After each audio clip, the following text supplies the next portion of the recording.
There is a town in southern Tennessee that doesn't exist on any map made after 1942. Before 1942, it was a real place.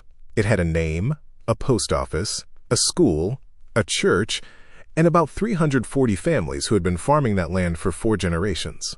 The Army Corps of Engineers flooded it. They built a dam upstream, the valley filled, and the town went underwater. Every building, every cemetery, every field. The official record says the relocation was handled in full compliance with federal guidelines. It says all residents were compensated and resettled.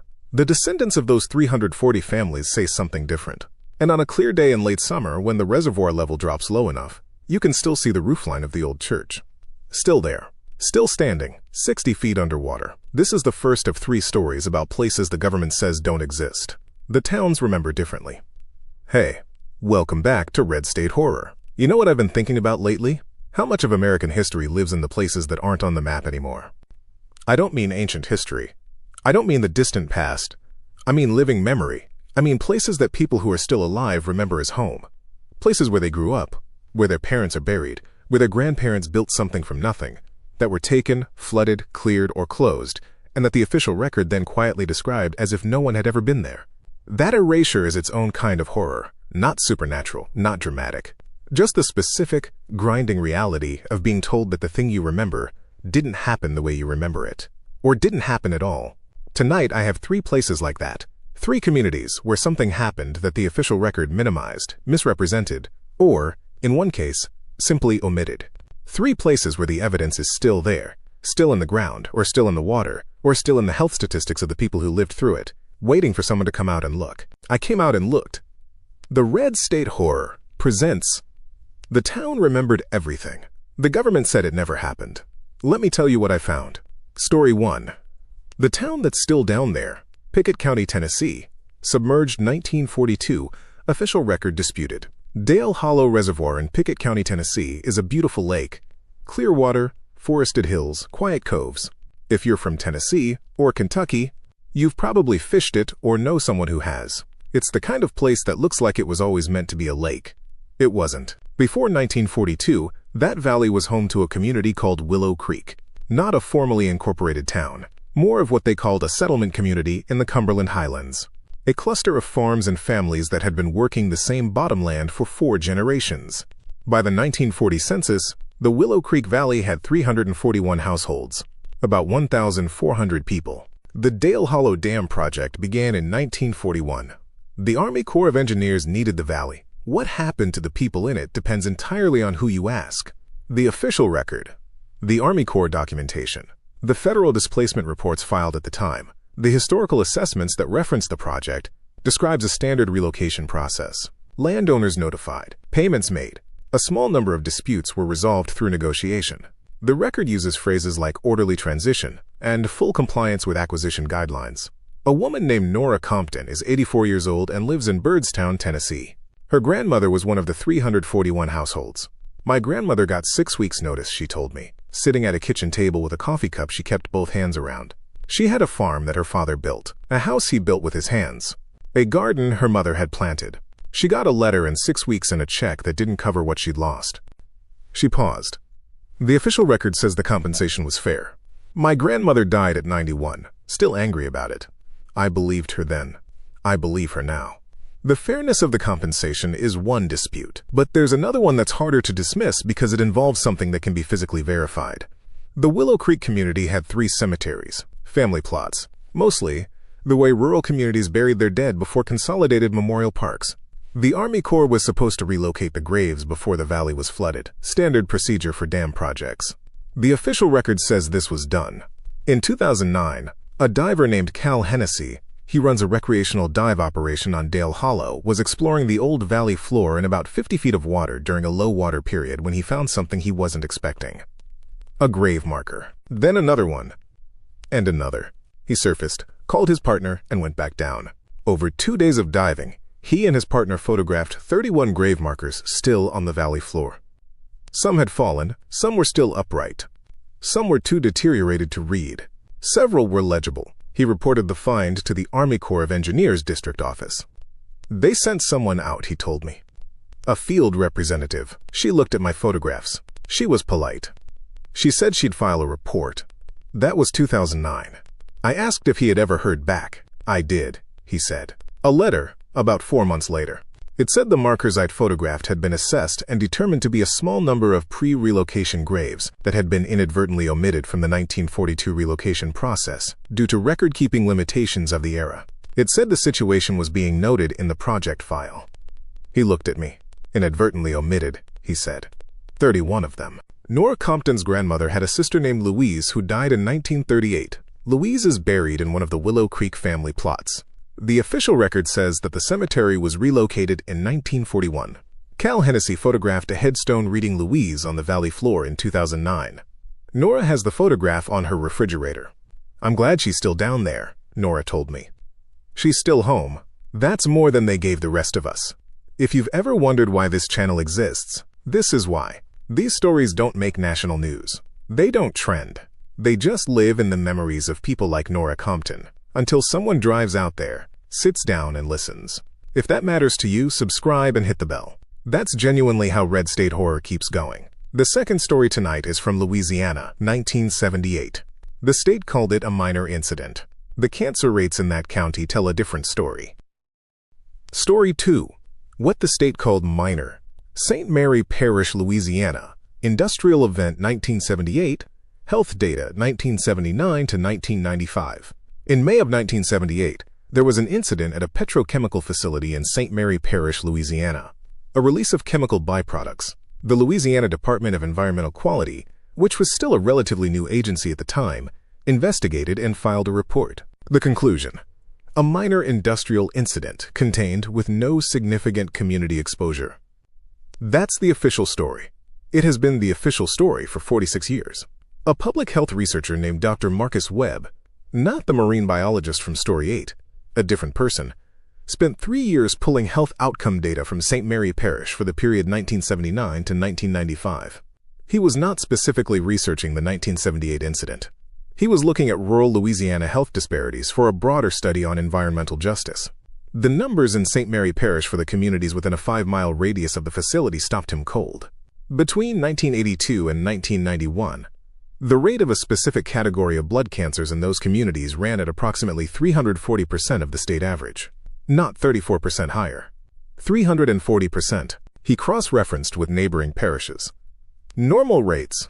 He checked for other variables: age distribution, income levels, and healthcare access. The elevation in that specific geographic area, centered on the communities nearest the 1978 facility, was an outlier that couldn't be explained by any factor other than environmental exposure. I went back to the 1978 incident report, he told me, the DEQ filing, and I want to be precise about what I found, because this is important.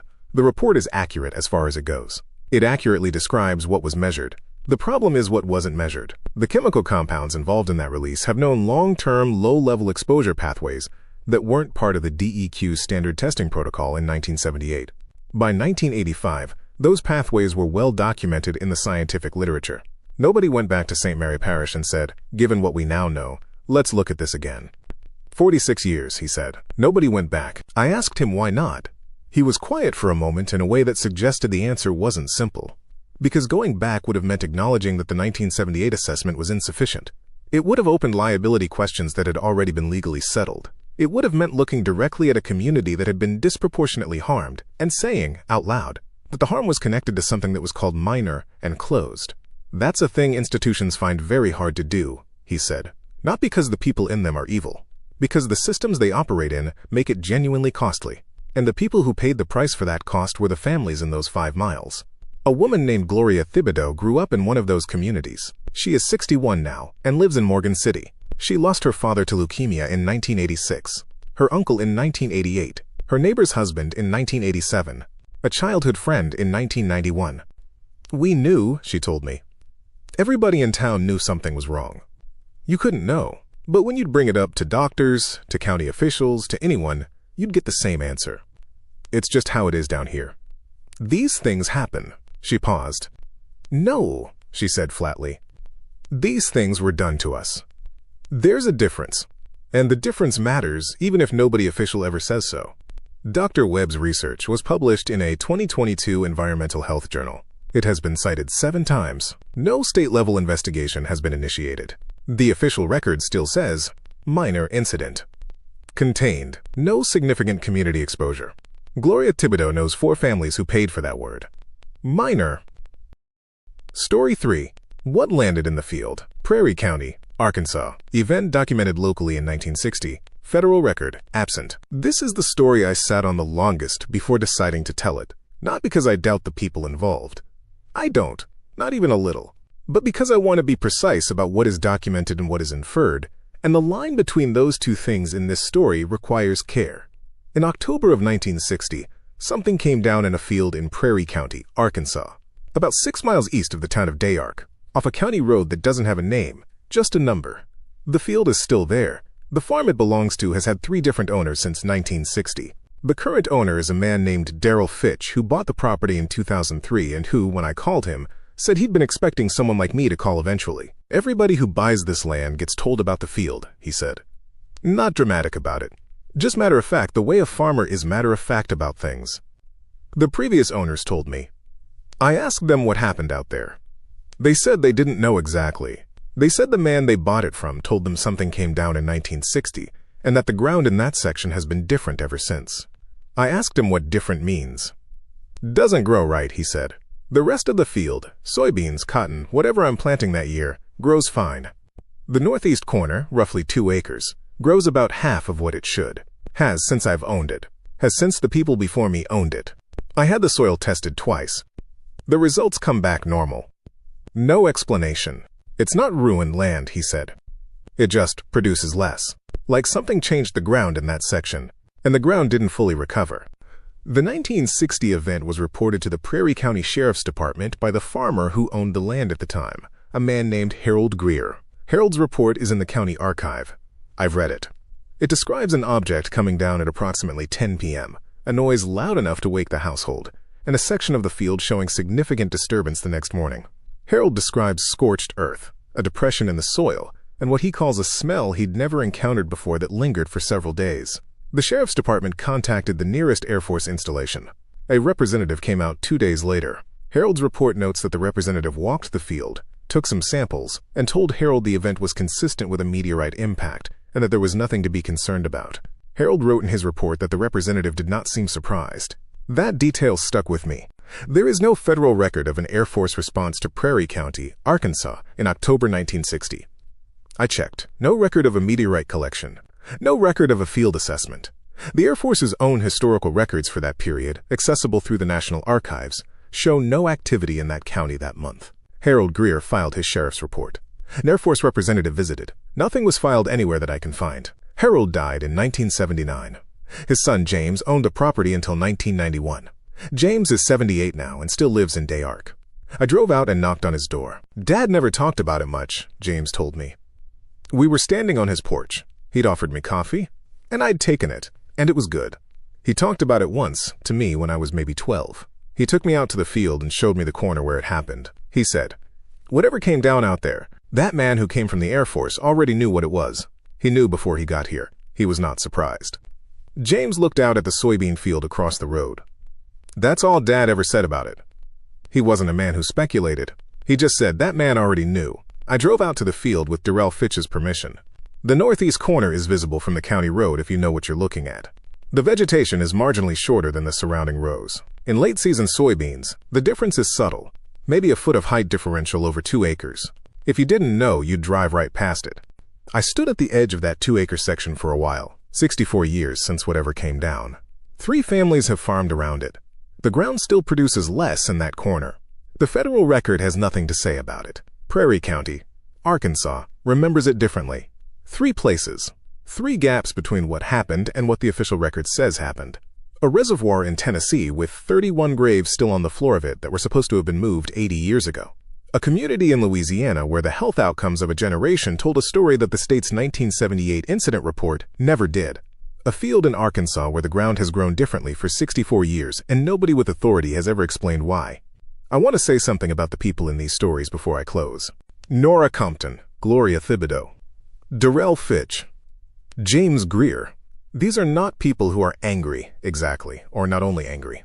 They are people who carry a very specific kind of knowledge. The knowledge of what actually happened, held alongside the official version of what happened for years or decades, without any public acknowledgement that the gap between the two exists. That is a particular weight. I don't think most people who haven't carried it understand how heavy it gets. What I try to do on this channel is the smallest possible version of acknowledging that gap, not fixing it, not resolving it, just saying, I heard you. I drove out there. I looked at what's still in the ground. The town remembers. So do I. If you're from a place like these, a community with a story the official record got wrong, drop it in the comments. I mean that seriously. I follow up on everything I can verify. This is Red State Horror. I'll see you next Thursday.